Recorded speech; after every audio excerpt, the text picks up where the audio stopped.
Phantoms Anonymous. I know I am. Hey, hey, hey. It's obvious, tune into Phantoms Anonymous. They talk about everything from Batman to Pocahontas. Leave you in astonishment like beat a Mario Odyssey. It's going down, girls and boys, pick up your phone and follow me. Malcolm's always delivering, just like dominoes. The newest breaking news, like who just got the new movie roll. So get a snack and relax your toes. It's time to get the knowledge from the pros. Let's go. What's going on, everybody? Welcome to another episode of Phantoms Anonymous. We're here today to talk about DCTV versus DC movies.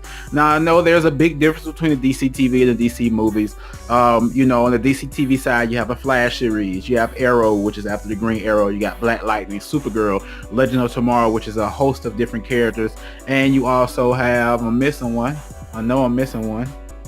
Did I miss one? No, wait. Legends, Black Lightning. Did I say Black Lightning first? Probably did. Legends, Black Lightning, Flash, Supergirl, Arrow. That's it. Just 5 of them. Just 5. Just 5 different shows for the DCTV Universe that's on the CW.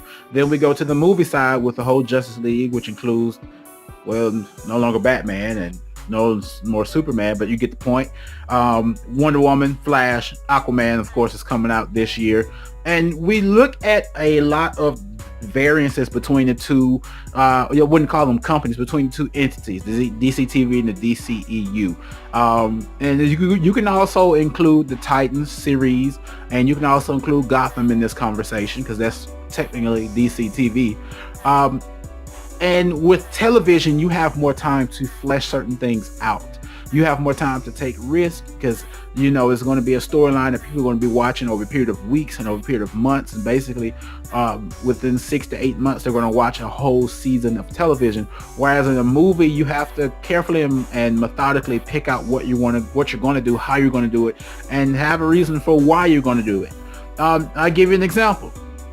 We could have seen Superman, Clark Kent, come back in the black suit in the Justice League movie, which I thought would have been the best choice since you're deciding to do Death of Superman. And, you know, when he was revived, he did come back in a black suit, but they chose to have him walk past the black suit, look at it, and then close back and went back to the regular blue and red. But the DCTV and the Elseworlds crossover this fall, this winter, they're going all full out. Black suit. Here it is. We're going to do it. So why is it that the risks aren't taken for the movie side? And that has to do with basically a lack of leadership. We all know, we all have discussed this many times. When you look at the MCU, you look at the DCEU, there is not a consistent, poignant leader that is there for the DCEU. Therefore, a lot of things that the DCEU have done are always led by these executives who really don't know a lot about movies, and they're making these decisions because they want to just make money. There's a difference between making money and making careful decisions. Careful decisions can make you more money than just the plain Jane decisions of just wanting to make money. It baffles me sometimes. You know, Warner Brothers, of course, owns all of this, both DCTV and DCEU.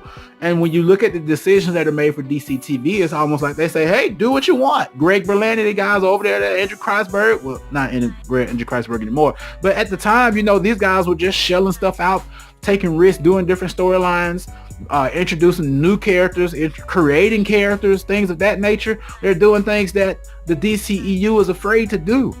But they're under, the DCU is under such a tight strain because it's an executive thing where Warner Brothers is just trying to say, hey, do this, and then do this. And then look at what we get. We get Batman v Superman, where they release all these deleted scenes and footage to answer some questions everybody had leaving the movie on YouTube. Then we get my man that plays Cyborg, who comes out and said, oh yeah, Zack Snyder shot enough footage to be a part 1 and part 2. Why was there not a part 1 and part 2? They crammed everything into one movie. It reminds me of the arms race, you know, from a long time ago in history. You know, you learn about that in school, where there's no need to be a race. And you can tell that the DCU is showing their cards that they're trying to catch up to the MCU. Please don't try to catch up. Just do what you know how to do, but do it good. Just do it good. And this is why we get the disparity between the two. But more people than none are always trashing DCTV for, the storylines can get kind of sappy sometimes. It's television. You got to appeal to different audiences. But they're way more successful than the movies. Way more successful. And a lot of people don't realize that. Like, wake up, make a pot of Folgers coffee, Folgers in your cup. I'm not being endorsed by Folgers, by the way. Smell the coffee, smell the roses, smell whatever you got to smell to wake up in the morning and understand that the DCTV series are more successful than the movies. People talk more about the DCTV than they talk about the DCEU. Wake up. It's the truth. Do some research. A lot of people have just not rested with the fact that the DCEU movies could be so much better. And it's all about leadership.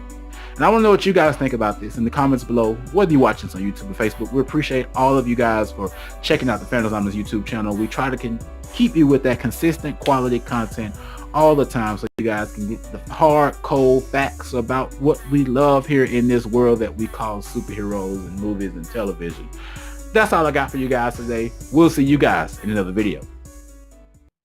Check it, it's Phantoms Anonymous in the spot. Gonna let you know what's poppin', let you know what's hot about all the different cons, movies, and TV shows, Funko Pops, games, and more. Whoa, so here we go. From Marvel to DC, Transformers like Bumblebee, we got all your fandom needs. So sit back and relax and enjoy the views. Leave a like and subscribe, check in on Facebook to stay tuned.